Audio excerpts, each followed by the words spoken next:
All right. This is magnetic flux. Okay. You hear there's a pretty common joke that physicists make all the time. Okay. But we're going to talk about magnetic flux here. Okay. And magnetic flux is basically just the flow of B field, okay, through an area. Okay. And so if you have like a loop of wire or something like this, or even if it's, loop of wire, right? The magnetic flux is just the amount of B field that flows through an area, okay? And there's two equations for it, okay? There's two equations that we use for it, and they're very similar to each other. Actually, they're the same equation, but one of them is a particular condition. We use this symbol. Okay, so the symbol that we use for it is uh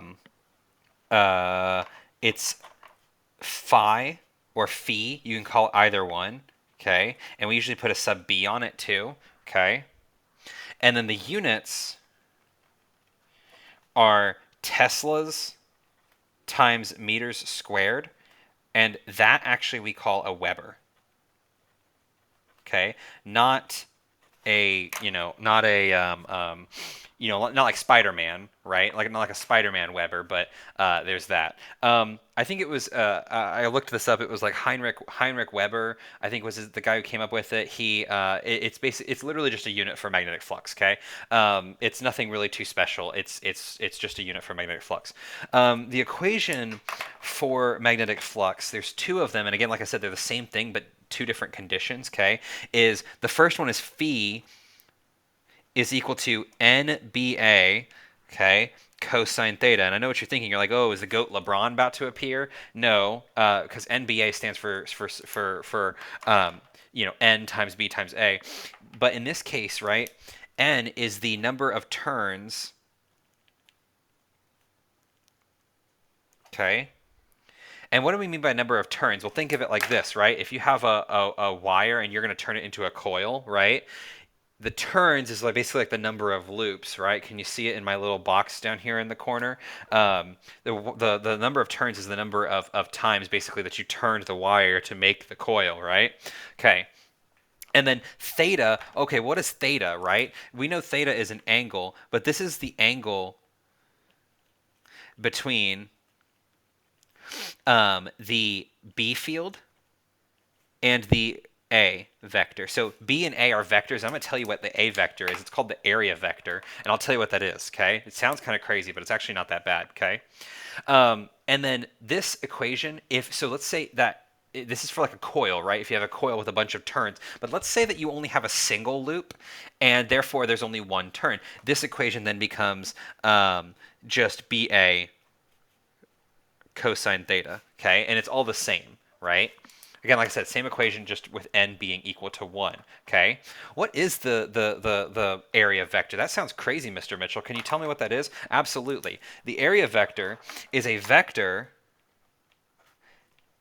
that points perpendicular to an area, okay, and whose magnitude is equivalent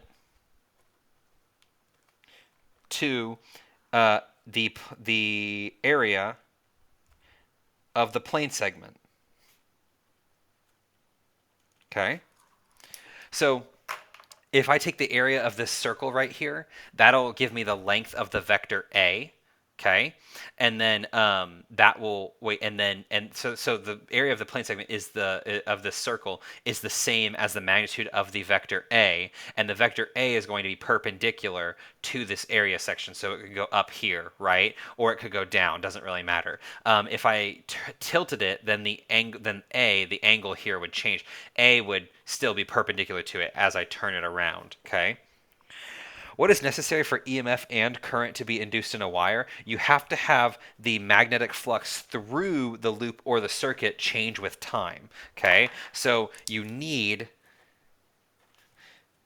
mag flux to change magnetic flux through loop, or circuit to change with time. Okay? So what this is saying is that your magnetic flux should be changing with time. If you have a constant magnetic flux, that's not going to happen. And the way that we can change the magnetic flux is either change the strength of the B field, or we can change the area of the segment that we are trying to induce a current into. And we're going to look at both versions of those in later sections. I think that section maybe I know 13 is area, if I'm not mistaken, and then I can't remember when the changing B field. We do changing B field first. I think that's section 11, if I'm not mistaken. Okay. Now, if we consider a loop of wire in magnetic field, there's four things that we can do to actually induce a to change a magnetic flux through the wire. Okay. There's four things that we can do. We want to change the magnetic flux through the wire, right? We can actually increase the strength of the B field, because if you think about it, all these are little B field lines, right? Flux is just the number, is basically like, if it helps to think of it, it's like how many B field lines are going through the object, right? If we increase the strength of the magnetic field, that means more B field lines are coming through the loop now, okay? So the first point that we want to make is change the strength of B field.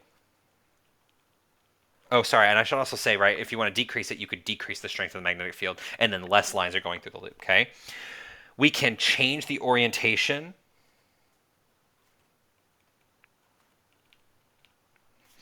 of the B field or loop. Okay. So we can tilt it. We can change the area vector angle to change the B field, or to change the flux through it, right?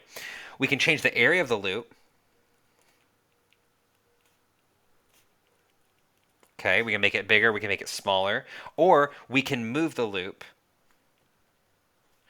into or out of field. Okay? Those are the things that you can do with it. Okay? Okay, well, that's it for that section. Really short section. All right? Join us next time where we talk about induced current. All right, have fun.